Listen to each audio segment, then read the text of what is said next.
درود پاک پڑھیں اللہم صلی علی سیدنا و مولانا محمد وعلی آل سیدنا و مولانا محمد بارک وسلم صلاۃ و سلام علیک یا رسول اللہ صلی اللہ تعالی علیہ وسلم۔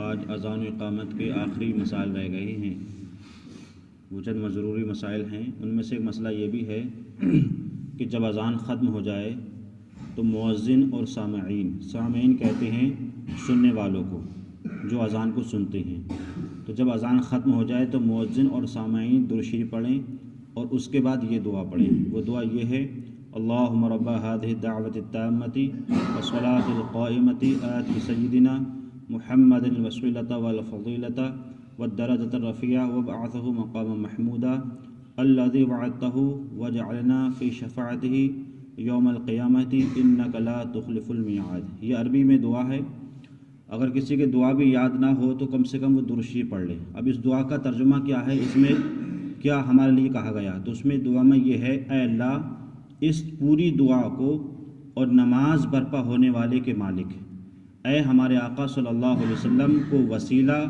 اور ان کی فضیلت اور ان کے درجے بلند عطا کروا۔ مطلب ہم یہ دعا کر رہے ہیں: مولا، ہمارے آقا صلی اللہ علیہ وسلم کو وسیلہ، ان کے درجے کو، ان کی فضیلت کو اوپر بلند فرما، اور ان کو مقام محمود پر کھڑا ہونا جس کا تو نے ہم سے وعدہ لیا ہے، اور ہمارے لیے قیامت کے دن ان کی شفاعت نصیب فرما، اور بے شک تیرا وعدہ خلاف نہیں کرتا۔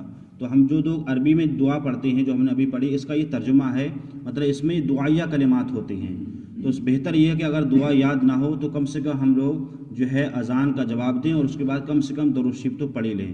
اس کے بعد ایک مسئلہ یہ بھی ہے کہ جب مؤذن اشہد ان محمد رسول اللہ کہے تو سننے والا درود شریف پڑھے، اور مستحب یہ ہے کہ انگوٹھوں کو بوسہ دے اور آنکھوں سے لگائے۔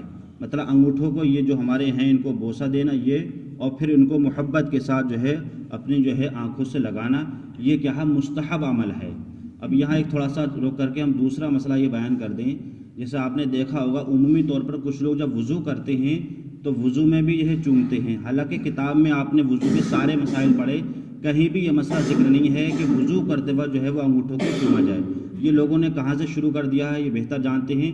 بہرحال وہاں چومنے کا کوئی مسئلہ ہی نہیں ہے، ہاں یہاں چومنے کا مسئلہ، اور یہ محبت کی دلیل بھی ہے کہ جب میرے آقا صلی اللہ علیہ وسلم کا نام آئے تو ہم بڑے ادب کے ساتھ درود شریف پڑھیں، جہاں چھوٹا درود پاک ہو صلی اللہ علیہ وسلم، اور اپنے دونوں انگوٹھوں کو محبت کے ساتھ بوسہ دیں اور اپنی آنکھوں سے لگائیں۔ یہ کیا ہے، محبت کی ایک دلیل ہے جب ہم یہ سنیں۔ ایک مسئلہ اس میں یہ بھی ہے کہ متاخرین نے تصویب جو ہے مستحسن رکھی ہے۔ تصویب کہتے ہیں صلاۃ کو، صلاۃ وہ کہتے ہیں کہ اذان کے بعد دوسرا اعلان ہونا۔ اچھا، یہ وجہ کیا تھی؟ یہ میرے آقا صلی اللہ علیہ وسلم کے زمانے میں نہیں تھی۔ وجہ یہ تھی کہ حضور صلی اللہ علیہ وسلم کے زمانے کے بعد جب صحابہ کا اور تابع تابعین کا جب زمانہ آیا تو لوگ نماز میں سستی کرنے لگے۔ اذان ہوئی، پھر لوگ انتظار سستی کرنے لگے، کاہلی، دنیا داری آ گئی۔